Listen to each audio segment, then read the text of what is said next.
So welcome to IPR, and today we're going to do the part 1 of IPR. So intellectual property rights, that's IPR. So intellectual property rights, where do we find them? What are they? How do they come about?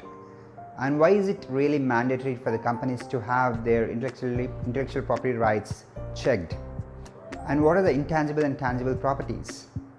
And what is the value of intellectual property rights? So that's what we are going to see today in part 1. So join me as I take you through the journey of IPR rights. IPR rights, where do we find them, right? Where do we find them? What is IPR? So imagine you're going out for a shopping. So when you go out for a shopping, what do you see? You see malls, you see brands, you see shops, you see all establishments, you see products. So you see everything, right, on your way. So those shops, they have a brand. So that brand should be trademarked. So that's IPR. That's the property of IPR of that company. Then say for example, if you are reading a book, so all of a sudden you went to a mall and you went into crosswords.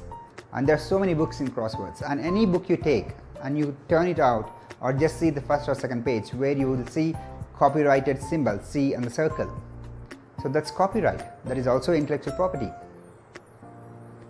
Then you go and see, look around the mall, you got into the escalator, right?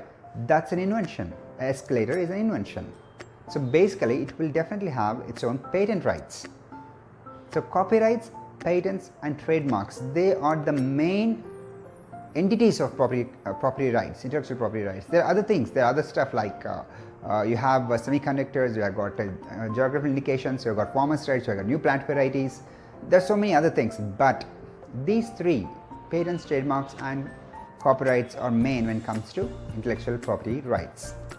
So intellectual property is basically, what I'm saying is everywhere around you.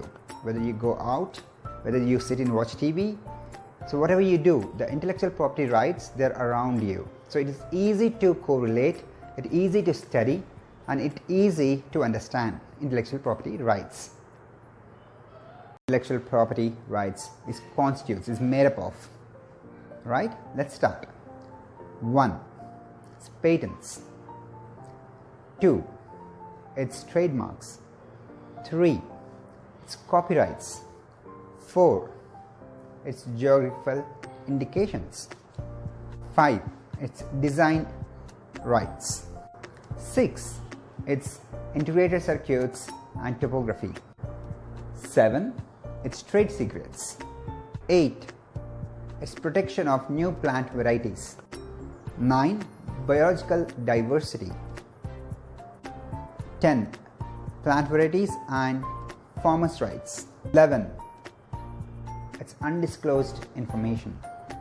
So these form the patent rights. These are the entities of patent rights. So now these may be a lot to remember. Remember them either forever or even for exams. I have a different way of doing it. So we call it as mnemonics, which we always use in exams, right? So I have come up with a very good mnemonic to remember all of these patent rights. So what is that mnemonic? The mnemonic goes like this: find my pug in BTS or bus stand, in whichever you want to remember. It's find my pug, the dog, in BTS. In here, find is a mnemonic, my is just a helping word, pug is a mnemonic, in is a helping word, and BTS is a mnemonic. So let's just remember that find my pug in bus stand as all the rights involved, which we are going to discuss in intellectual property rights. So let's check that out. Let's abbreviate, let's expand those abbreviations let's expand that mnemonics. So what are those? Find my pug in BTS or bus stand. So F stands for farmers' rights and new plant varieties. I stands for integrated circuits or topography. N stands for protection of new plants varieties. D stands for design rights. My is just a helping word. Now PUG, P-U-G, here P stands for patents, U stands for undisclosed information,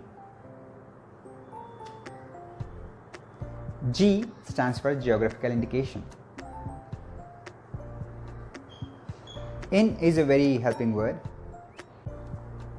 BTS, B stands for biological diversity, T stands for trademarks, and S stands for secrets. What kind of secrets? Trade secrets.